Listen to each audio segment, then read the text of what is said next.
at agawan ng teritoryo sa China at usapin ng Enhanced Defense Cooperation Agreement o EDCA. Tatalakayin natin mamaya live kasama si Attorney Ted Laguatan, ang legal counsel at spokesperson ng US Pinoys for Good Governance. Sa pagbabalik po yan ng News to Go.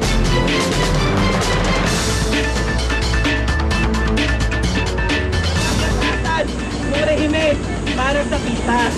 Kaya naman, ngayong araw, tagumpay yung ating pagkilos, palakpakan natin yung ating mga sarili, yung tagumpay ito, at pagdating ng pasukan. Posibleng ialok sa tropang Amerikano ang Oyster Bay sa Palawan para pagtayuan ang kanilang pasilidad ayon sa Armed Forces of the Philippines o AFP. Ayon kay AFP Chief of Staff General Emmanuel Bautista, sa ngayon ay kailangan pang i-develop ang Oyster Bay pero umaasa siyang sa ilalim ng pinirmahang Enhanced Defense Cooperation Agreement o EDCA ay mapagaganda ang mga pasilidad dito. Ang Oyster Bay ay may layong 160 kilometers mula sa Mabini Reef kung saan may napabalitang reclamation activities ang China. Bukod sa Oyster Bay, pinabubuksan din ng AFP ang Naval Station sa San Miguel sa Zambales para sa mga Amerikanong sundalo. Halos katapat naman ito ang Panatag Shoal kung saan nagkaroon ng stand-off ang mga barko ng Pilipinas at China noong 2012.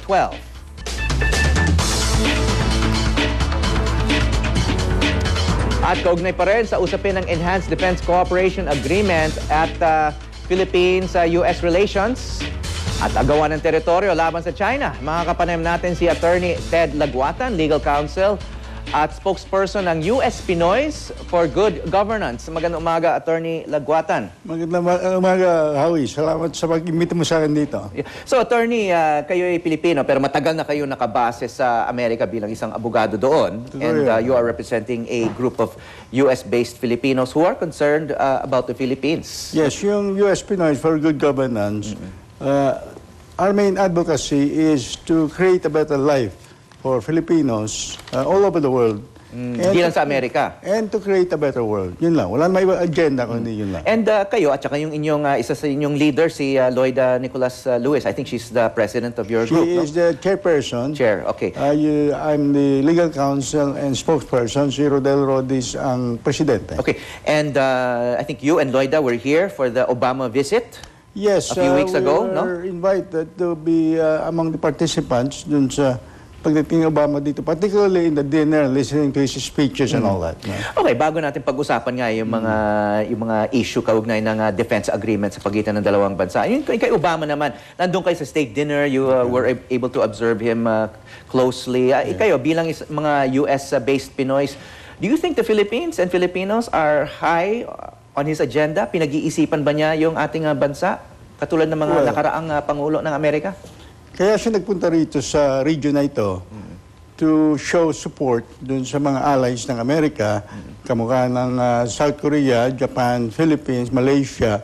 This is a showing of support, especially in the light or darkness of China's intrusion into the territories of this nation. Kaya magaling yung nangyaring pagpunta niya rito in respect for the Philippines and in being able to accomplish this agreement between the Philippines and the United States, yung Enhanced Defense Cooperation Agreement. Okay, speaking of that agreement, paulit-ulit niyang sinasabi na matatag yung alyansa ng Pilipinas at Amerika at didepensahan tayo kung sakaling may umatake sa ating bansa. Pero parang maraming hindi naniniwala na didepensahan talaga tayo ng Amerika. Kayo, bilang mga Filipino-American, mga Pinoy sa Amerika, naniniwala ba kayo na didepensahan talaga tayo ng Amerika kung sakaling may gera o sagupaan sa pagitan ng China at we can Pilipinas? look at it in this way.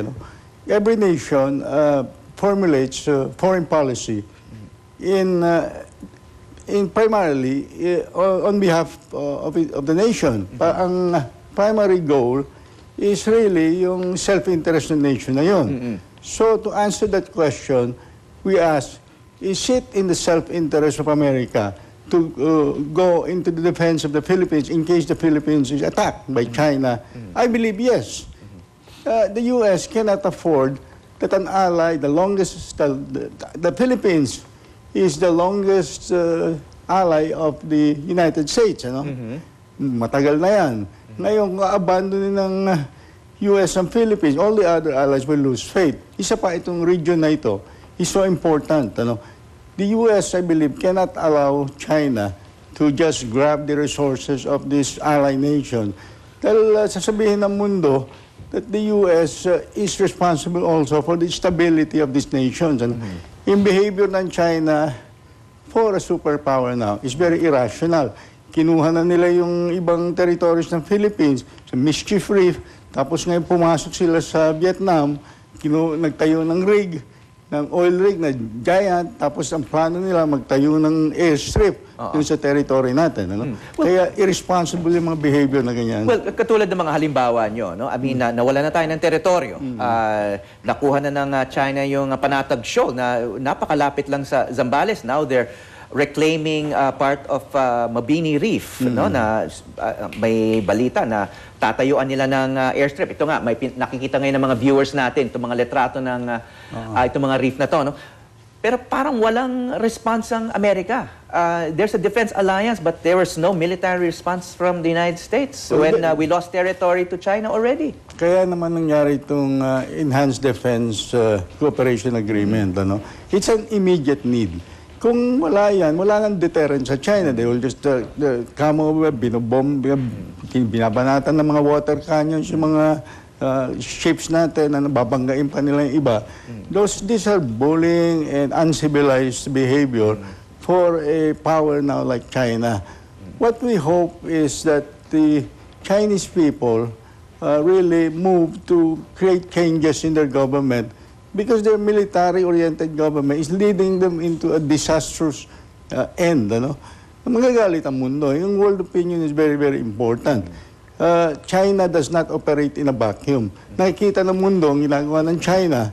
That's why there will be a backlash. Kaya ngayong hapon na ito, may demonstration, yung joint community of mga Vietnamese tsaka mga Pilipino in front of the Chinese consulate sa Buendia, 330 Buendia Street.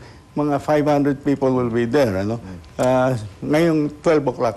So may common interest ang mga Vietnamese at saka mga Pilipino. Yes, and then may mga Vietnamese sa Manila na magtitipon din, magpoprotesta din kasama ng mga Pilipino doon sa harap ng Chinese consulate today. Yes, kasi yung nangyari sa Vietnam, pumasok within the 200-mile economic zone ng Vietnam yung mga Chinese and put that giant rig doon. Yung giant rig na yun is about the size of a football field and about mga 40 stories high. Kukunin yung kanilang langis.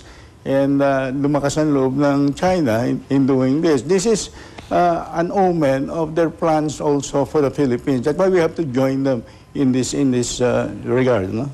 Okay, so sinusuportahan nyo yung EDCA, itong pinatatag na Defense Alliance ng Amerika at Pilipinas. So, wala kayong tutol o kaba na baka ginagamitan tayo ng Amerika para sa kanyang global agenda?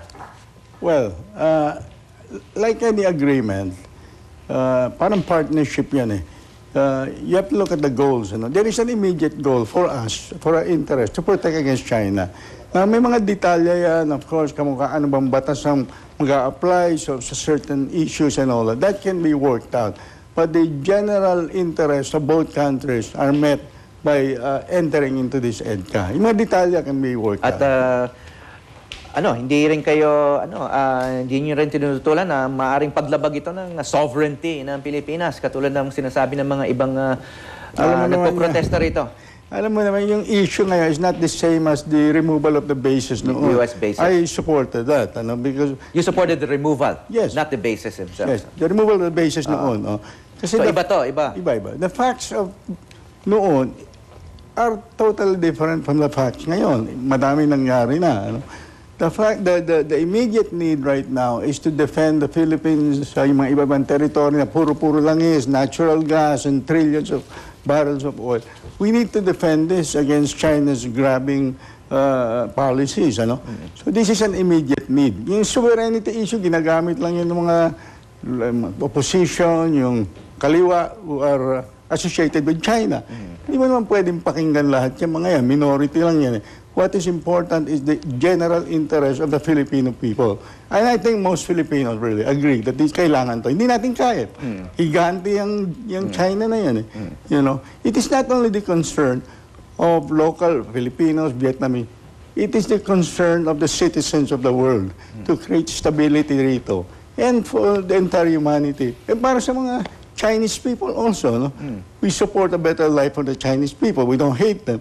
But what we hope are the changes in policies of their military-oriented leaders. Ano? Okay, I want to ask about domestic issue lang before Sure. we end. Ano? Nasa balita natin ngayon, aside from the China, Vietnam, Philippines issue in the South China Sea or West Philippine Sea, itong pork barrel scam, no? Kayo mga Pilipino sa Amerika, how do you react to this? Alam mo, this is outrageous eh. Pero binabayaran yung mga taxes na yan ng mga Pilipino naghihirap, dahil mahirap. These taxes are supposed to be used for infrastructure, healthcare, housing. Nakawin itong mga tao, napakayaman na. And they're using their official capacity to steal all these funds. Outrageous talaga. Sa America and other parts of the world, alam mo, galit na galit ang mga Pilipino. Isa lang ang sinisya, bitayin lahat ng mga ito. And well, of course, we have due process and all that. Assume na innocent until proven guilty. Pero napakabigat ng ebidensya. So, dapat dagdagan siguro yung judicial process. Dahil ako, abogado, may human rights lawyer in the U.S. I've been litigating for 35 years. Kailangan dagdagan yung mechanism ng judicial system, particularly yung ombudsman, yung Department of Justice, and yung mga court, dapat dagdagan ng mga mahuhusay na tao, mahusay na prosecutor, honest, ng mga judges, gano'n, para humusay yung bayan. Because without an effective judicial system, we don't have true democracy. You don't bring justice to the people. Ano? Okay, agreed. Maraming salamat, Attorney Ted Laguatan, Salamat. Legal Counsel at spokesman ng US Pinoys for Good Governance.